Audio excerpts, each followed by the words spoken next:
daramagu 5 urte luze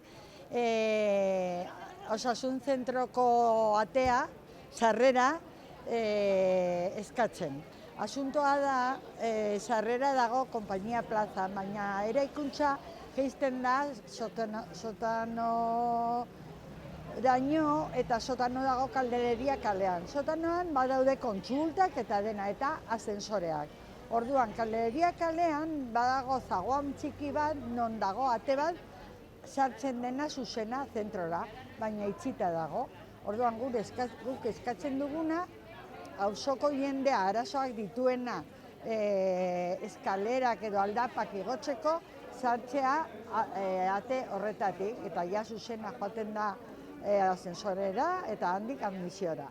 Orduan, egia da, zagoan hori daukala aldapa pitin bat, baina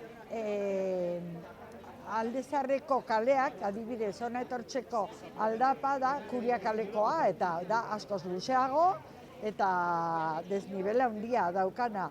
Bestela, igo behar dituzte eskalera batzuk, ere Konpainia Plazara joaten direnak, eta beti daude inundatuak, osea, del riego edo euriagatik, eta oso arriskutsuak dira. Orduan eskatzen duguna da hori, eta oso enpezinatuta daude ez emateko, osea, ez dakigu, ja, egin dugu denetarik. Egon gara udaletxeko jendearekin, udaletxearen asuntoa ezen, orduan osasunbideko jabearekin, defensor arartekoarekin, parlamentario talde guztiekin, lan sesio batean, guztiak gure alde ziren, beti pentsatzen bai, ja, lortuko dugu, pues ez.